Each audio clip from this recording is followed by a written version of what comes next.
Résolution d'équation 2.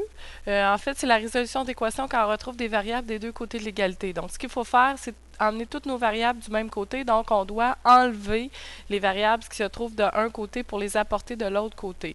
Donc, supposons qu'ici, dans 4x égale x plus 12, je vais enlever la variable x de mon côté droit. Donc, pour enlever x, ici, en fait, j'ai 1x. Donc, je vais faire moins 1x. 1x moins 1x, ça s'en va. Si je fais moins 1x de ce côté-là, je dois faire moins 1x de ce côté-là aussi. Donc, j'obtiens ici 4x moins 1x qui me fait 3x égale 12. J'ai pas fini. En fait, ce que je veux arriver à la fin dans la méthode résoudre, on se souvient, il faut arriver à la fin avec un x égal. Donc, je dois faire les opérations inverses. Donc, 3 fois x, on n'oublie pas que c'est un fois entre le 3 et le x quand il n'y a rien. Donc, 3 fois x, je dois diviser par 3 d'un côté, diviser par 3 de l'autre. Donc, 12 divisé par 3, ça me donne 4. Donc, réponse 4. Est-ce que c'est vrai que si je remplace mon x par 4 dans l'équation de départ, je vais obtenir l'égalité. Donc, est-ce que 4 fois 4 donne 16? Et ici, est-ce que 4 plus 12 donne 16? Oui, donc j'obtiens égalité. Donc, je sais que ma réponse x égale 4 est bonne. Maintenant, ici, dans la deuxième exemple, 6x plus 4 égale moins 2x plus 44. Je dois enlever le moins 2x. En fait, je peux enlever le 6x aussi si je veux, je vais obtenir la même réponse. Moi, je préfère enlever le négatif, donc comme ça, je vais travailler avec les positifs. Donc, moins 2x, si je veux l'enlever, je dois faire plus 2x. Donc, en fait, en faisant plus d'un x d'un côté, je dois le faire aussi de l'autre. Donc, 6x plus 2x, j'obtiens 8x plus 4 qui est encore là. Ça, c'est parti. Donc, il me reste 44. Je suis maintenant rendu à l'étape de résoudre mon problème. Donc, c'est-à-dire faire les opérations inverses. Donc, dans ça ici, ce que je vais enlever en premier, on se souvient de peine masse. Il faut commencer par l'envers. Donc, il faut commencer par la fin. Donc, il faut faire d'abord enlever le nombre le plus loin du x. Dans notre cas ici, c'est le chiffre 4. Donc, je dois faire moins 4.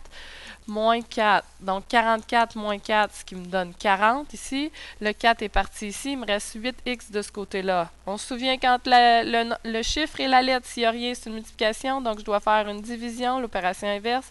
Diviser par 8. Diviser par 8. Donc, x égale 5. Je peux toujours faire ma vérification à vérifier si ça me donne bien la même chose des deux côtés. Ici, je ne la ferai pas, mais toi, tu peux la faire. Donc, on remplace son x par 5, puis on vérifie si l'égalité, elle est vraie. Maintenant, ici, j'ai encore des x de ce côté-là et de l'autre côté aussi. Donc, moins 2 plus 5x égale 4x. Je vais enlever le 4x. Donc, moins 4x de ce côté-là, moins 4x de ce côté-là. Donc, ici, j'obtiens moins 2 qui reste là. 5x moins 4x me donne 1x. Donc, plus 1x. Je ne suis pas obligée d'écrire le 1, je peux écrire juste x. Puis ici, ça me donne 0. Donc, je suis maintenant rendue à la méthode de résoudre. Donc, résoudre, je dois enlever ce qui est le plus loin du x. Donc, c'est le moins 2. Donc, je vais faire plus 2, plus 2. Donc, 0 plus 2, j'obtiens 2. Et qu'est-ce qui me reste ici? Il me reste x. Donc, mon x vaut 2. Est-ce que ça aurait fonctionné si au lieu d'enlever le 4x, j'aurais enlevé le 5x? Je vais le faire pour montrer que ça donne la même chose. Donc, je reprends la même équation, moins 2 plus 5x égale 4x. J'enlève le moins 5x d'un côté, moins 5x de l'autre.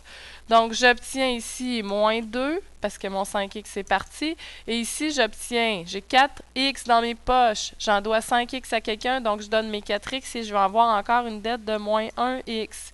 Qu'est-ce que je fais si j'ai moins 1 qui multiplie x? Pour l'enlever, je dois diviser par moins 1. Si je divise d'un côté, je dois aussi diviser de l'autre. Donc, moins 2 divisé par moins 1. Un moins divisé par un moins donne un plus, donc ça me donne 2. Et ici, le moins 1 s'en va avec le moins 1.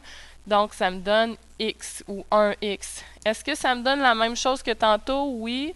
Ici, j'avais x égale 2. Ici, j'ai 2 égale x. C'est juste que l'ordre de la variable n'est pas la même. Mais en fait, on écrit toujours l'ordre comme ça. Donc, x égale 2. Change rien, les deux réponses sont bonnes.